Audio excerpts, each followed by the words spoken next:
Olá, pessoal. Daremos continuação ao nosso estudo do cálculo diferencial integral e começaremos agora com a parte de limite e continuidade, né? Começaremos com as ideias do que seria continuidade, depois das ideias, o que seria limite.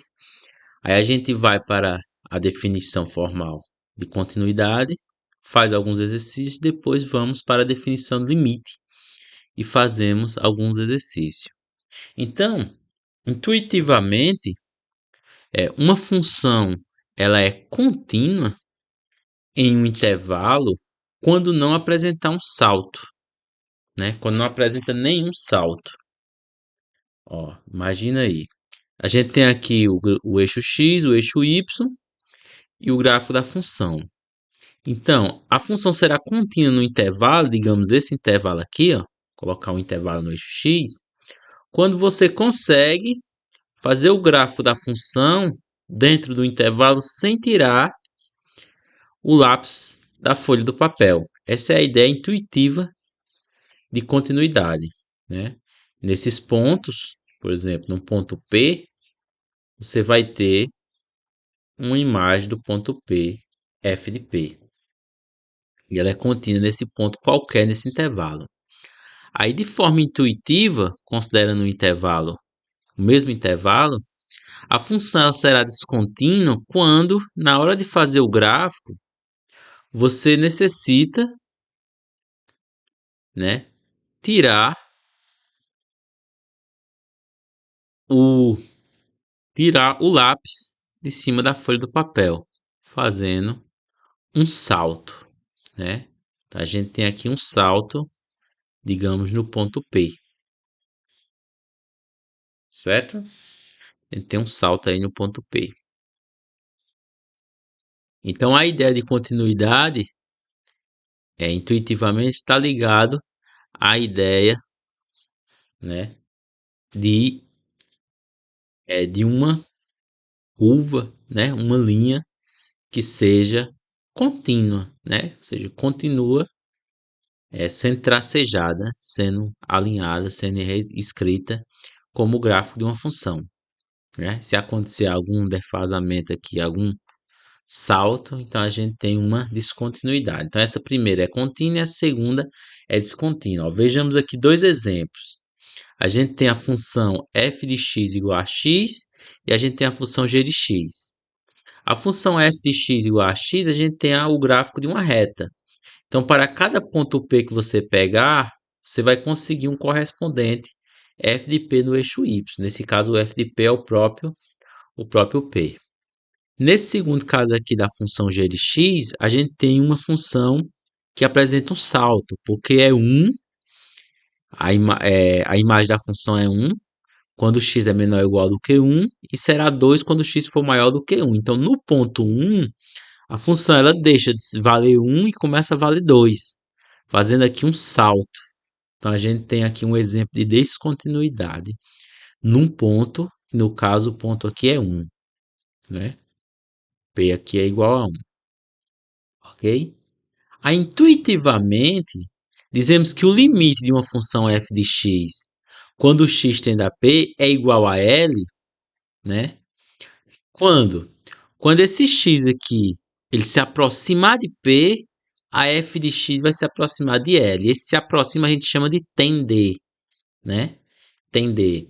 Ou seja, o limite de f de x quando x tende a L, quando x tende a L, não, quando x tende a P, né? É igual a L quando x se aproximar de P, teremos sempre que a f de x se aproxima de L. Né? X se aproxima de P, f de x se aproxima de L. Esse símbolo aqui é o símbolo de tendência. X tende a P, então f de x tende a L. E a gente escreve dessa forma aqui, ó. Notação. Limite de f de x quando x tende a P é igual a L. Então é assim que se lê. Limite de f de x quando x tende a P é igual a L. Ok? Então a ideia é mais ou menos assim, ó.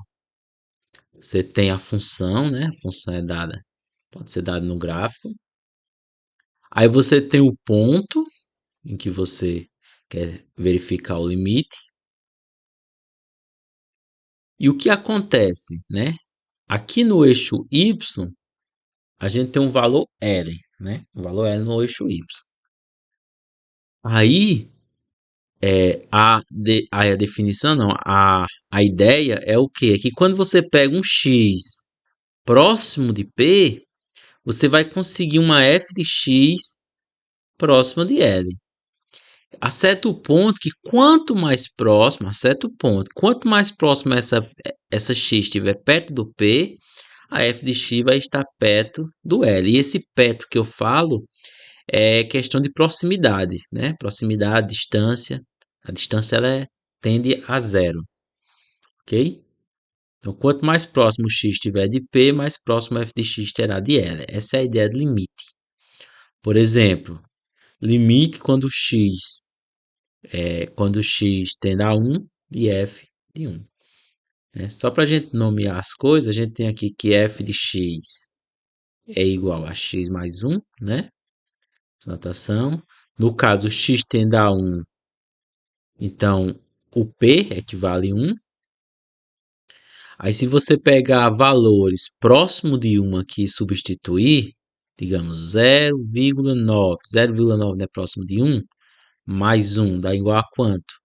1,9.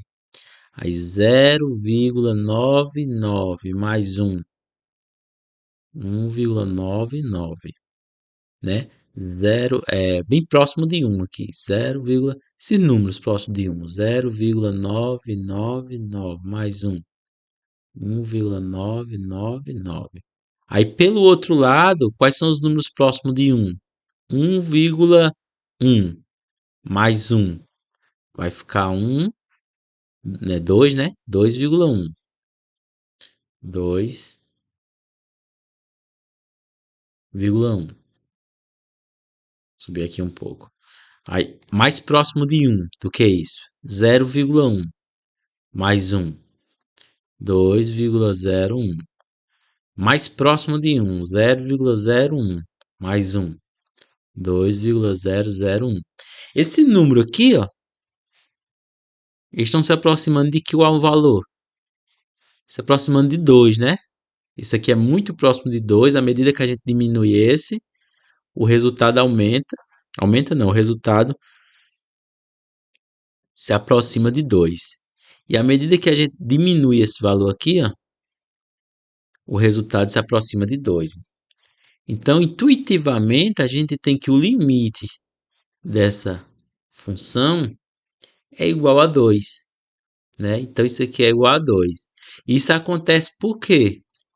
Porque quando x se aproxima de 1, x próximo de 1, a gente tem o quê?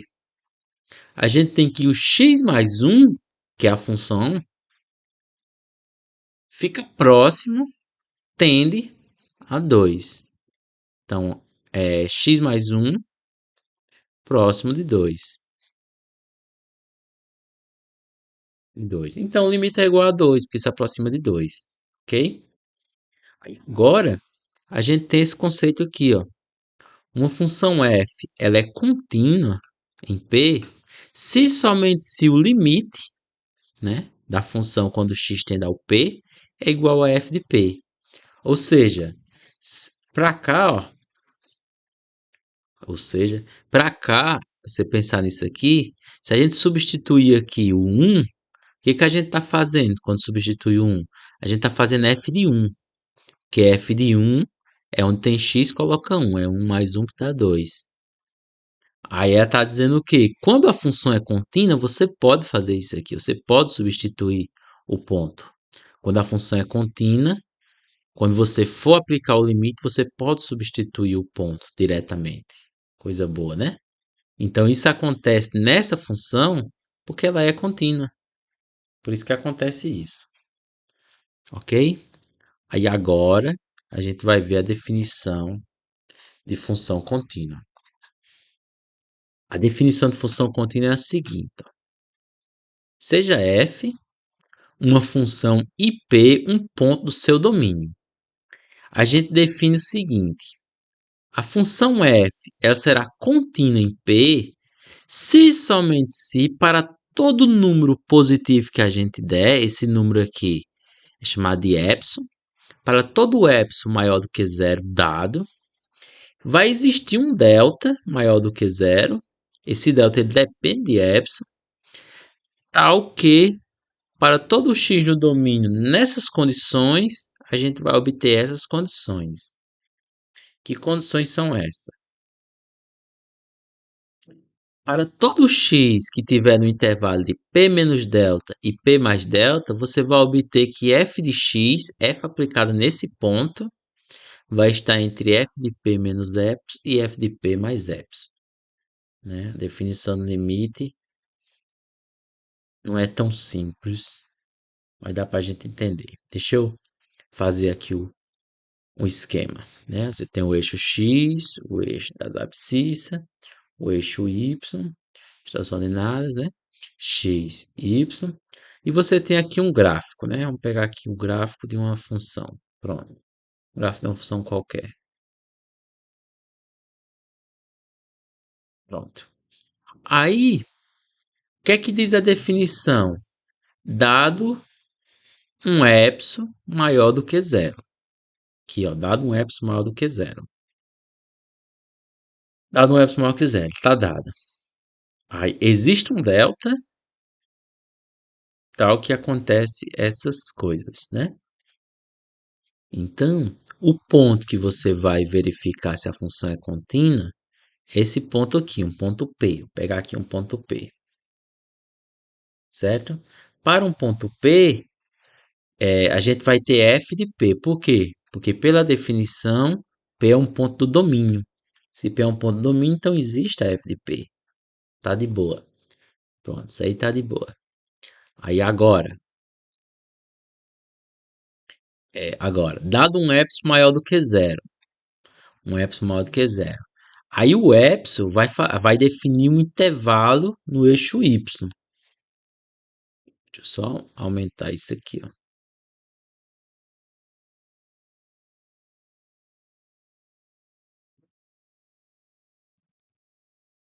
Deu certo, né? Pronto, o delta vai definir o intervalo no eixo y. Aí vai ficar esse intervalozinho aqui, ó. Aqui e aqui. Eu pego o intervalo grande para a gente visualizar. O delta vai definir esse intervalo. Aí o que acontece? F de P mais delta dá esse ponto aqui, que é F de P mais delta. Delta não, mais epsilon. O epsilon é dado. Aí aqui F de P menos epsilon. Epsilon é positivo, então a gente vai ter esse intervalo. Aqui, até aqui, F de P. F de P mais epsilon chega aqui, ó. Então, esse pedaço aqui, ó, é o valor de epsilon. Ok, pronto. Então, dado esse epsilon, vai existir um delta. Aí vai existir um delta que define o intervalo no eixo x. Então, vai existir um delta aqui, ó, que vai definir esse intervalo. A mesma ideia, ó, P mais delta, P mais delta. Define o intervalo. Beleza. Dado um epsilon, vai existir um delta que vai acontecer isso. Para quê? Né? Para que todo x no domínio, pela definição, x nesse intervalo, x aqui ó, nesse intervalo, quer dizer, pegar um x aqui dentro, pega um x aqui dentro, vai acontecer o quê? F de x tem que dar nesse intervalo. Então, f de x aqui ó, vai cair dentro do outro intervalo. Essa é a definição de continuidade. Né? Dado um epsilon, vai existir um delta, esses intervalos acabam sendo definidos a partir da arbitrariedade do epsilon, né? Esse epsilon é arbitrário, ou seja, ele é qualquer. Então, existe um delta para todo x nesse intervalo, vai ter um f de x vai estar no intervalo do epsilon. Né?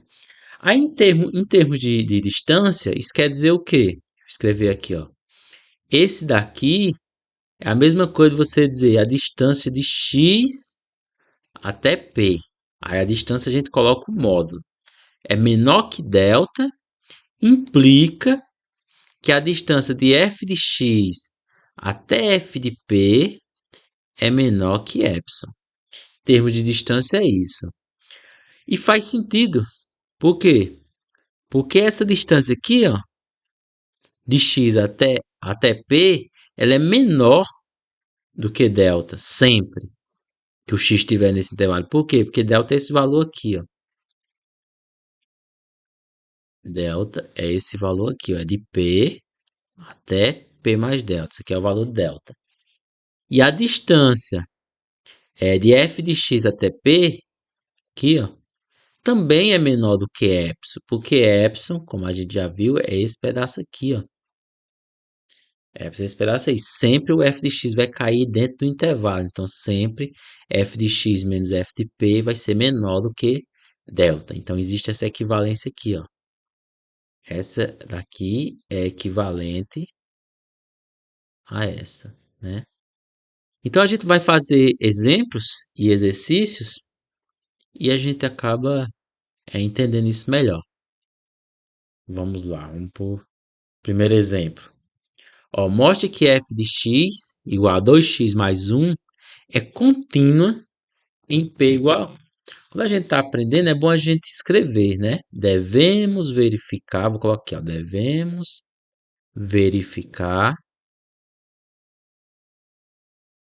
que. A gente vai verificar o quê? Uma dessas duas que eu circulei, né? Eu vou fazer a de cima, que não é tão comum, a de baixo é mais usada, do módulo. Fazer a de cima. A gente tem que verificar o quê? P menos delta, x está entre P menos delta e P mais delta, né? Que dado epsilon maior que zero, existe um delta, vou usar o símbolo aqui, ó, existe um delta maior do que zero, aqui, ó, vou escrever com as letras, depois eu substituo, né? X está entre P menos delta, x maior que P menos delta e menor que P mais delta. Isso implica, né? Implica o quê? Que f de P menos epsilon é menor do que f de x, que por sua vez é menor do que f de P mais epsilon, certo? Então a gente tem que verificar que isso acontece, né? E o que são essas coisas, né? P é igual a 1, tá aqui, ó. P é igual a 1. Então vai ficar 1 menos delta menor que x, menor que 1 mais delta, implica f de P vai ser f de 1 menos delta, f de x menor que f de 1 mais epsilon. Epsilon, aqui é epsilon. Às vezes eu falo delta, me atrapalha. Epsilon. Aí, para resolver isso, né, para resolver a questão, para verificar essa situação, a gente precisa fazer um rascunho, uma conta, né? Vou fazer de azul, ó. Veja que sempre se faz essa conta, né? Que a gente não vai adivinhar qual é a relação entre epsilon e delta. A gente tem que encontrar a relação deles. Ou seja, dado um epsilon, como deve ser esse delta? Porque o delta ele depende de epsilon, é uma função de epsilon, né? Então veja que aí você parte daquilo que você quer chegar para saber qual é a relação entre epsilon e delta. Veja que f de 1 menos epsilon menos f de x, f de 1 mais epsilon. Isso aqui é o quê? Quem é f de 1? Onde tem x, você coloca 1 na função. É 2x mais 1. Então, vai ficar 2 vezes 1 mais 1, menos epsilon. Aí, a função é o quê? 2x mais 1. Menor que 2 vezes 1 mais 1. Beleza. 2 vezes 1, 2. 2 mais 1, 3. Isso aqui dá 3 menos epsilon. Menor que 2x mais 1. Menor que 2 mais 1, que dá 3. Aí, eu somo menos 1 dos dois lados da desigualdade. Aí fica Vou colocar aqui, ó, 3 menos epsilon menos um menor que 2x, menor que, faltou o epsilon aqui, ó, epsilon, faltou o epsilon aqui, epsilon. Aí menor que 3 mais epsilon menos um. Aí resolve isso, né? 3 menos um dá 2, fica 2 menos epsilon, menor que 2x, menor que 2 mais epsilon. Eu estou isolando, tecnicamente, estou isolando o x na minha equação. Aí eu divido tudo por 2, aí 2 dividido por 2 dá 1, menos epsilon dividido por 2 fica menos epsilon dividido por 2, 2x dividido por 2 dá x, aí 2 dividido por 2 dá 1, e epsilon dividido por 2 dá epsilon sobre 2. Então, x, é, fazendo essa conta contrária, x está nessa situação, né? Nessa desigualdade. Então, dado esse epsilon maior que zero, qual é que deve ser o valor de delta? Qual deve ser o valor de delta? Delta deve ser menor ou igual do que epsilon sobre 2. Por quê? Porque isso aqui, ó, acaba sendo, vou fazer a conta ainda, acaba sendo menor ou igual que um mais delta, e esse aqui maior ou igual que um menos delta. Aí dá certo, porque x fica entre um menos delta e um mais delta, que é o que a gente vai sair, ó, nas contas aqui, ó. A gente vai sair dessa situação para chegar na outra. Então dá certo se eu fizer menor ou igual. E além disso, pode ser igual, né? Se a gente quiser, porque você pode tomar com qualquer situação. É menor ou menor ou igual. Então vamos lá, ó. Começa agora. Dado epsilon maior que zero, tome delta como sendo que menor ou igual que epsilon sobre 2. Então, dado um delta maior que zero, dado um epsilon maior que zero, tome delta desse jeito. Daí, a gente vai ter o quê? Da onde eu quero sair, ó. 1 menos delta, x, 1 mais delta. 1 menos delta, menor que x, menor que 1, mais delta. Sai daí. Aí isso aqui implica o quê? Eu tomei delta como sendo menor ou igual que epsilon sobre 2. Pode pegar como sendo igual, né? Mas para generalizar, você pode ver que ele pode ser menor ou igual. Então vai ficar o quê? Ó? Daqui, só implicar aqui, ó, ligeirinho. O menos 1, a gente tem que menos delta sobre 2 é menor ou igual do que menos epsilon sobre 2 é menor ou igual do que menos delta. Não é isso? Então, 1 menos delta é maior ou igual do que 1 menos epsilon sobre 2. Então, 1 menos epsilon sobre 2 menos epsilon sobre 2 é menor ou igual do que 1 menos delta, certo? Daqui eu chego aqui. Até agora eu não usei S, certo? Pronto. Só que esse aqui é o quê? É menor do que x. Então, isso aqui é menor do que x. E x é o quê? Menor que 1 mais delta. E 1 mais delta é o quê? Menor ou igual que 1 mais epsilon sobre 2, né? Ok? Com o tempo, a gente se acostuma. Pronto, então eu tenho essa situação, ó, 1 menos epsilon sobre 2 menor que x menor que 1 mais epsilon sobre 2. Eu tenho esta situação. Aí eu multiplico tudo por 2, multiplica tudo por 2, fica 2 menos epsilon menor que 2x menor que 2 mais epsilon. Aí agora eu faço o quê? Eu somo 1 de todos os lados. Por quê? Porque eu quero chegar na f de x. E f de x é quem? 2x mais 1. 2x eu já tenho no meio. Falta só o mais 1. Então, eu somo 1. Aí aqui fica 3 menos epsilon. Aí fica 2x mais um, e aqui fica 3 mais epsilon. Aí eu vou ter aqui a f de x no meio, não é isso? E aqui eu tenho a f de 1.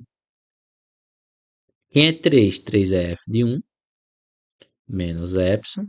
No meio eu tenho f de x, e aqui eu tenho f de 1 novamente, e aqui eu tenho epsilon, que é exatamente a conta que eu acabei de fazer, só que eu estou fazendo o contrário, né? Então 3 é f de 1 menos f, então eu cheguei exatamente no que eu queria. F de x está entre f de 1 menos epsilon, e f de x é menor do que f de 1 mais epsilon. F de x, só repetindo, f de x está entre f de 1 menos epsilon e f de 1 mais epsilon, que é exatamente esse lado aqui, ó. Eu queria chegar, ok? Né? Logo, f é contínua em P igual a 1. Função é contínua em P igual a 1. Pronto. Lembrando que você poderia usar também a parte do módulo. Essa parte aqui, ó, também dá certo, ok? Então, na próximo vídeo, né, na próxima aula, a gente começa a fazer os exercícios 3.2, que é os exercícios de continuidade. Lembrando que essa ideia de continuidade é muito parecida com a ideia de limite. Então, essa manobra de trabalhar com delta e com epsilon, essa familiaridade é importante, tanto para o limite quanto para a continuidade e também para outros estudos posterior, como outros tipos de limite, coisas mais gerais ou coisas mais específicas, né? Então, na próxima a gente começa os exercícios. Até lá.